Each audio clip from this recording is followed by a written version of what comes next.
Son las 6:59. Buenos días, dominicanos, dominicanas, ciudadanos, ciudadanas del mundo. Julio Martínez Pozo, los comentarios de los temas más importantes en el programa más influyente de la radio y la televisión nacional.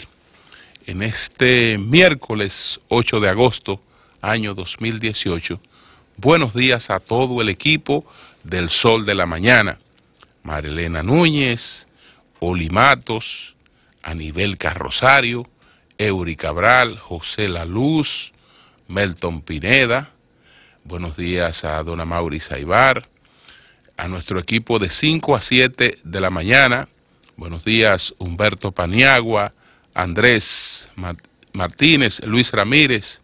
Buenos días a Daris Terrero, Joselito Félix. En Santiago de los Caballeros, Ramón Paulino, así late la ciudad corazón. Manuel González Manegonte, nuestro catedrático del sector agropecuario. Buenos días a Rafael Díaz, nuestro cronista deportivo. Helen Gil, nuestra productora. Buenos días a Joa Bernal. Buenos días a todo el equipo. Buenos días a toda la audiencia de Telefuturo, Canal 23. Buenos días a todos y a todas, celebrando pues la hazaña de Bartolo Colón, que representa muchas cosas, porque todo el mundo sabe que Bartolo Colón, después de estar prácticamente retirado, ya sin esperanza de continuar jugando, por situaciones que enfrentó de salud, pues después superó esos problemas. Ahí hay una historia de células madres, etcétera. Superó esos problemas, se reincorporó y entonces se convirtió, y estaba convertido en el dominicano, en el lanzador dominicano de mayor cantidad de juegos ganados en las grandes ligas. Pero ayer se convirtió en el latino con mayor cantidad de juegos ganados. Entonces, señores, esto hay que celebrarlo. Bartolo Colón se convirtió en el lanzador latino con más victorias en las grandes ligas y dejó atrás al nicaragüense Denis Martínez al lograr su juego ganado 246 de por vida. En el triunfo histórico de Bartolo, a los Vigilantes de Tesa aplastaron a los Marineros de Seattle 11-4. Entonces, esto es una hazaña. Bartolo tiene 45 años de edad. Ya como dijimos, era el de más juegos ganados, el dominicano de más juegos ganados, dominicano de más juegos ganados, latinoamericano de más juegos ganados, Bartolo Colón, y aún pues se mantiene activo. Nuestras felicitaciones, y ese es un ejemplo pues a emular, el de Bartolo Colón. Además, es una persona con una gran sensibilidad social y que ha aportado mucho al desarrollo del deporte en su pueblo, Altamira de Puerto Plata. Cuando uno pues transita hacia Puerto Plata, ve esa gran obra que es el estadio que construyó Bartolo Colón en una montaña, porque no habían terrenos llanos para construirlo. Entonces ya sabemos, ya ustedes pueden imaginarse lo que eso implica, todo lo que hubo que hacer allí para hacer un estadio donde era imposible hacer un estadio. Ese es otro ejemplo de Bartolo Colón. A Mauri Jaibar.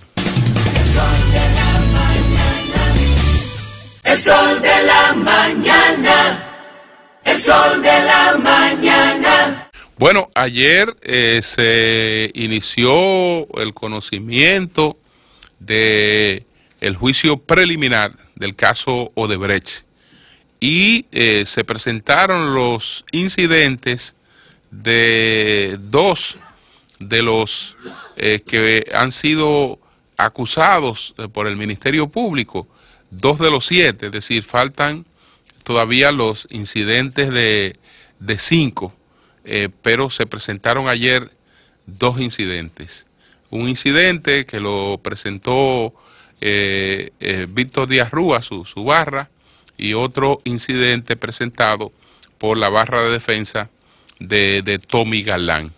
En relación con lo ocurrido con el incidente presentado por la barra de Víctor Díaz Rúa, su abogado, Miguel Valerio, ha dicho que los resultados, es decir, la decisión del juez sobre estos incidentes ha sido indignante. Entonces él dice, queremos dejar constancia que se han sentado 3 precedentes indignantes. Primero, que no hay derecho a recursos en la República Dominicana. Segundo, nos dice el juez que los recursos no se suspenden. Y la tercera, si a usted no le notifican las pruebas completamente del proceso, deben parar hasta que se notifiquen. Pues expresó en el caso de este recurso presentado por Díaz Rúa, que es sobre la base de que se le habían notificado las pruebas tarde, y además la notificación para el propio proceso. En el caso de Tommy Galán está pidiendo que les notifiquen los actos mediante los cuales el Ministerio Público pues decidió el archivo provisional de los expedientes de los encartados que fueron excluidos de la acusación del Ministerio Público.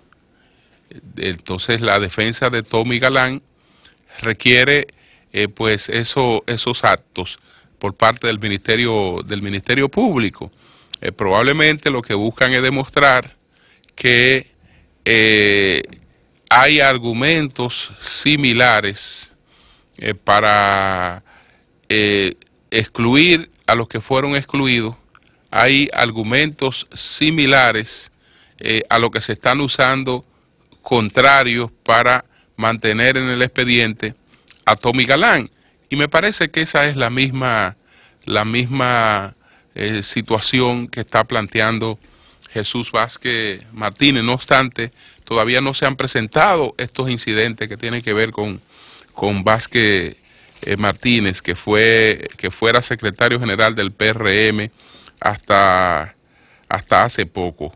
Entonces, están pendientes los recursos de Conrado Pitaluga. Estamos hablando de los incidentes, si los tuvieran, de Roberto Rodríguez, de Jesús Vázquez Martínez, de Ángel Rondón, de Andrés Bautista, que entonces lo que ayer se produjeron unas declaraciones de Ángel Rondón que han sido reseñadas en el día de hoy, pero no fue, digamos, en audiencia, porque sus abogados todavía no han presentado incidentes, sino fue al llegar a la sala o en una conversación al margen del proceso en la sala, donde Ángel Rondón está pidiendo al Ministerio Público traer al país a Marcos Vasconcelos Cruz para que explique a quienes se le entregaron los sobornos que Odebrecht admitió pues haber entregado en la República Dominicana. Ayer pues la gente no estaba muy pendiente del caso Odebrecht porque lo que estaba ocurriendo en en esta sala de la Suprema Corte de Justicia, pues estaba en competencia con todo el interés en la Cámara de Diputados y la discusión que se estaba llevando a cabo allí. Pero esa fue la situación. Para hoy a las 9 de la mañana será reanudado el caso Odebrecht. Amaury Aybar. El sol de la mañana. El sol de la mañana. Bueno, señores, después de una maratónica reunión, largas horas de discusión para poder cumplir con toda la formalidad, para poder aprobar un proyecto de ley, pues hay que leerlo, hay que leerlo. Entonces, ayer la Cámara de Diputados, además de leer, ¿no?, el informe de la comisión, habían otros dos informes que eran informes disidentes sobre el proceso que se conocía en la Cámara de Diputados. Tenemos una nueva ley de partidos porque no me cabe dudas de que el Senado la va a aprobar, porque esta ley ha sido una ley consensuada. Fíjense, pongámonos a buscar casos para lo que en la República Dominicana se haya conseguido un consenso tan amplio y difícilmente lo hallaremos. Creo que la ley que pues estableció el Plan Nacional de Regulación de Extranjeros, la ley esta que siguió a la sentencia del Tribunal Constitucional fue un proyecto de amplio consenso. No tendría que verificar cuál fue la votación de ese proyecto de ley con relación a este, pero sí es un punto de comparación, porque cuando vayamos a examinar lo que ocurrió con esta ley, esa es una de sus características. Estamos hablando de una ley que ha contado con el voto de bloque de los diputados del principal partido de oposición, con los diputados del gobierno, de la mayoría del gobierno, y con los diputados de las otras dos fuerzas mayoritarias, el Partido Revolucionario Dominicano y el Partido Reformista Social Cristiano. Es una ley contra la que no pudo quedar articulado finalmente un frente, y la votación fue realmente una votación apabullante por la fuerza que reunió esta votación. Había un dato de 146 contra 38 votos. Es decir que por consenso no podrá alegarse. Quienes vayan a alegar que esta ley ha sido una imposición, deben por lo menos ese argumento cuidarlo, porque cuando una ley es producto de una imposición, hay que salir a comprar los votos que son necesarios para hacerla pasar. En este tipo de cosas no puede hablarse de compras, porque las compras siempre son parciales cuando se dan. Usted puede negociar con algunos diputados o con un grupo de diputados de un partido, pero usted no puede negociar con la totalidad de los legisladores de un partido. que responden a intereses distintos. Entonces hay una ley de partido aprobada en la Cámara de Diputados por amplio consenso.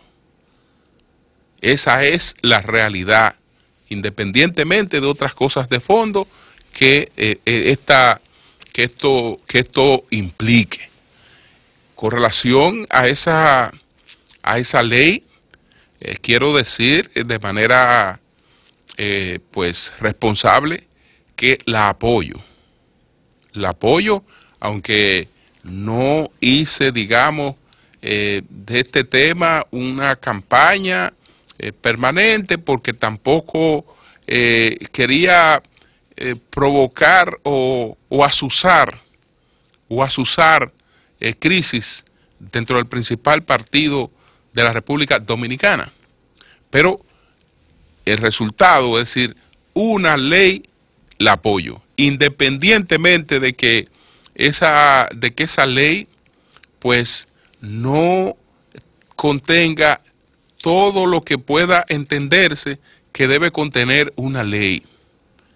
Siempre he pensado, y lo he dicho aquí, que los procesos son graduales, que la democracia es una cultura. La democracia no es una ley, no es una constitución, es una cultura, y en la medida en que esa cultura va avanzando, así también las leyes pues se van correspondiendo con el avance de esa cultura. Entonces, aparte de las cosas que veamos, de las ramas que nos impiden la visibilidad del bosque, lo importante es que hay una ley de partidos, que habrá una ley de partidos, y eso es 1000 veces mejor que estar sin una ley de partidos. Eso es mejor que estar sin una ley de partidos. No importa que eso contenga cosas que a mí no me convengan o que a fulano no le convengan en términos coyunturales.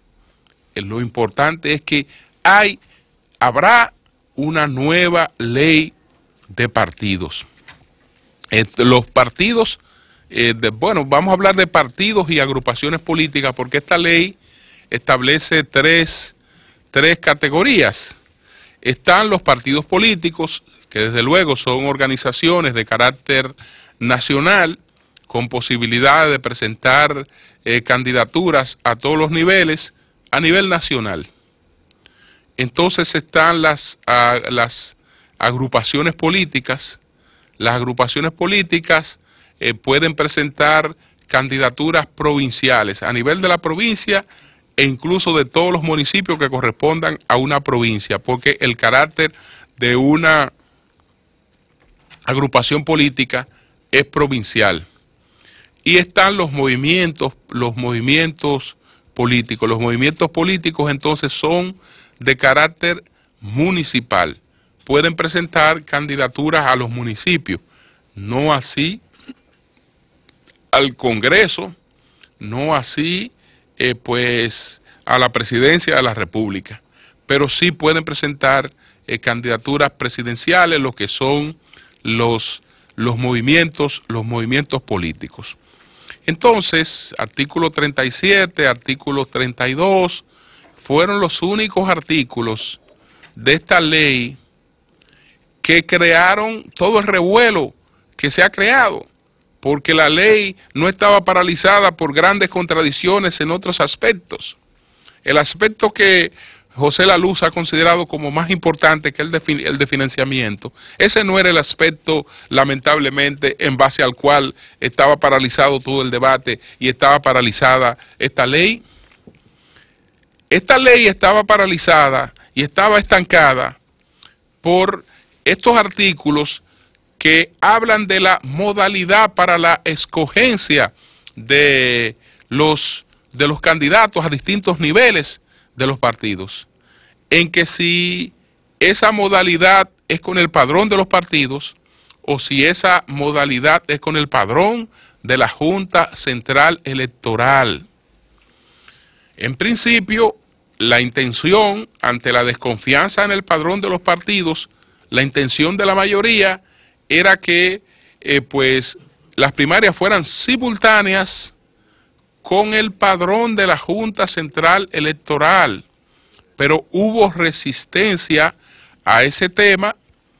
Así no iba a ser aprobada en la Cámara de Diputados.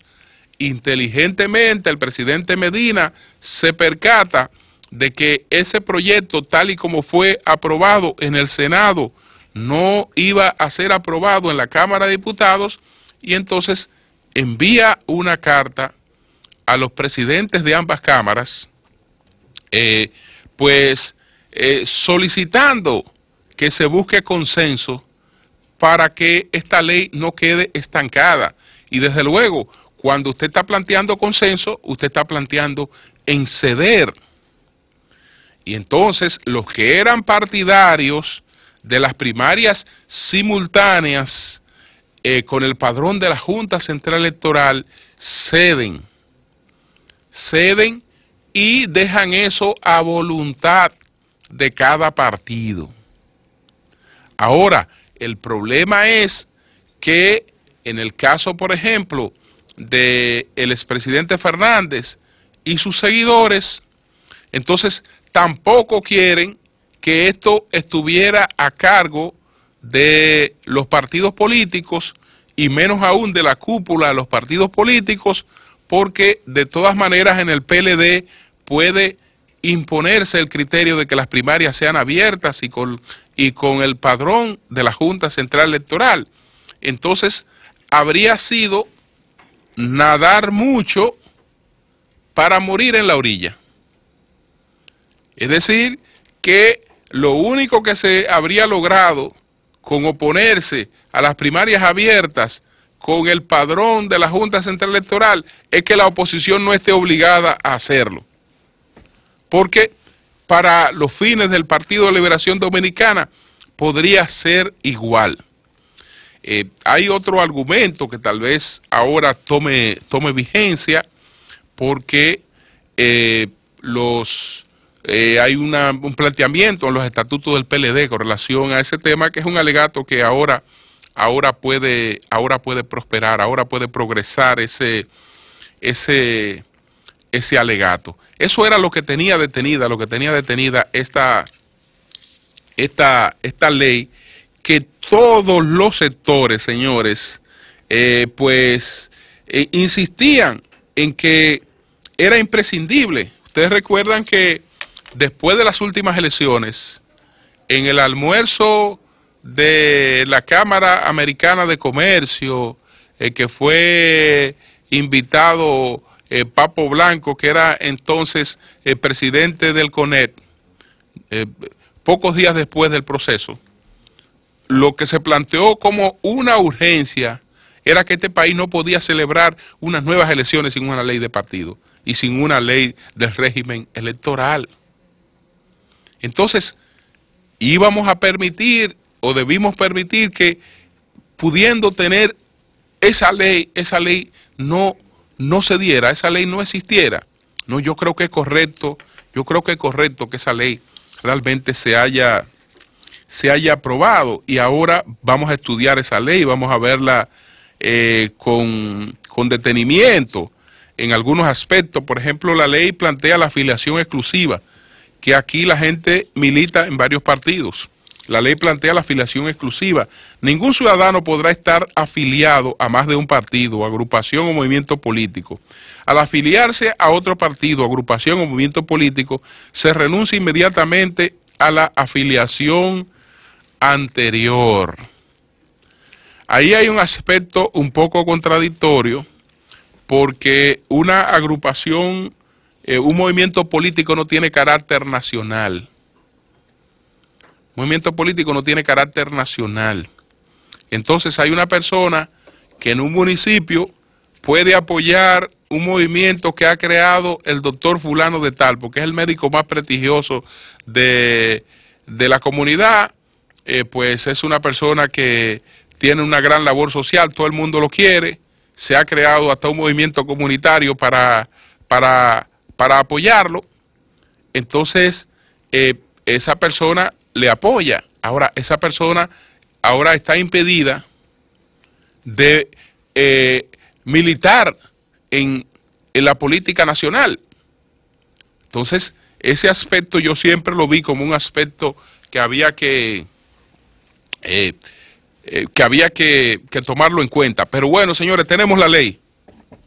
Tenemos la ley y yo entiendo que la tenemos a partir de que el presidente la promulgue, pero ya el camino que ha tomado la ley es un camino expedito. Yo creo que el expresidente Fernández en su escrito de ayer, pues quería dejar algo por escrito. No sé con qué propósitos ulteriores, porque él estaba consciente de que ya con un acuerdo con el PRM, con un acuerdo con el Partido Reformista, y el PLD tiene un acuerdo con el PRD, eso no lo impedía a nadie. Sin embargo, la forma en la que él concluye este artículo de ayer deja entrever que hay cosas ahora que pudieran empezar a desarrollarse. Él dice, incluso la prueba de que está consciente que se va a aprobar, dice lo siguiente: ante la necesidad de contar con una ley de partidos, agrupaciones y movimientos políticos que estuviese en armonía con nuestra Carta Magna y sirviese de instrumento para el fortalecimiento de la institucionalidad democrática, lo ideal es que la misma hubiese podido ser aprobada con el consenso de todos los sectores involucrados. Bueno, presidente, usted me excusa, pero esa tiene el consenso de todos los sectores involucrados. Es decir, a esa no le está apoyando un sector del PLD.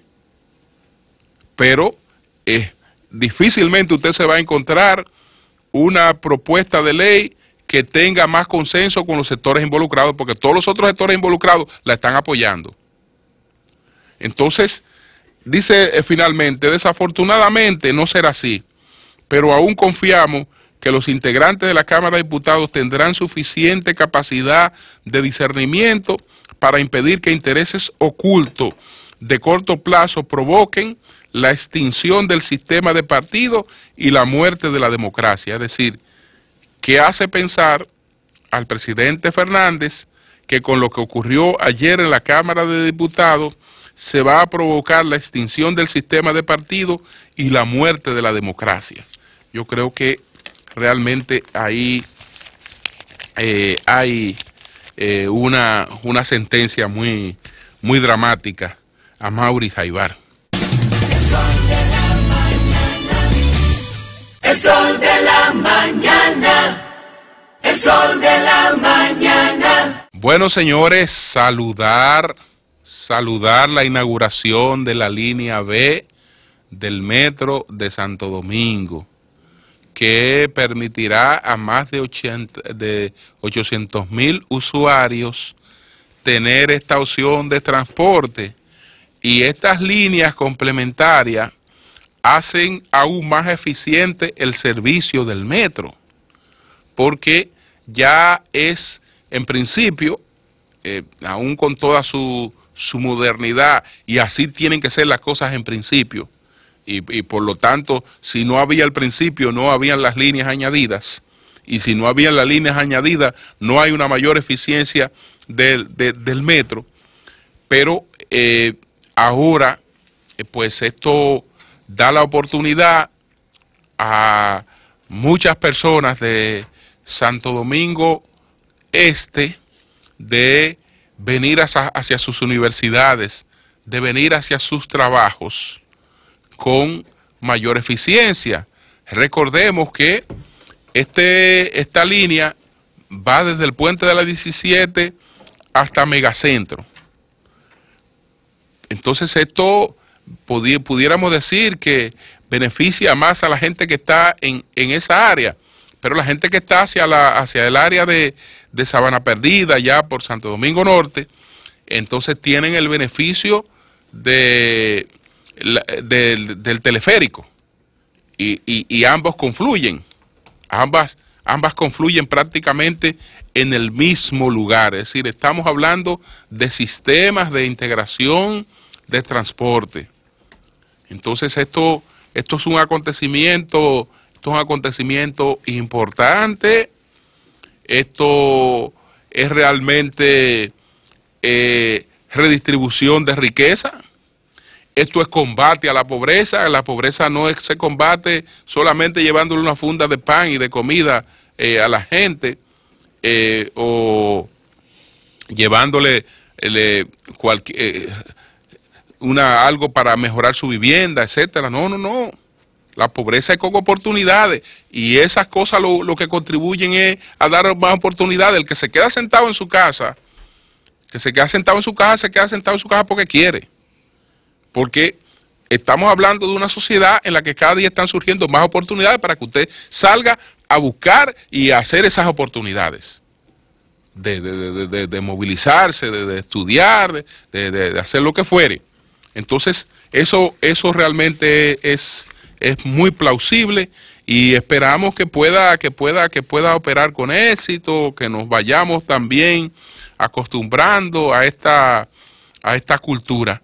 Así es que bienvenida esta línea 2B del Metro de Santo Domingo, donde quiera que esté mi hermano Juan de los Santos. Pues este es un logro suyo. Sabemos que quien gestó este proyecto fue Juan de los Santos, que incluso en principio ese proyecto creo que estaba más encaminado hacia los Alcarrizos. Y entonces Juan pues se trazó esa como una meta, insistió. Hoy pues Santo Domingo Este tiene la línea 2B del metro, y ahí realmente está presente Juan de los Santos. Cambio fuera.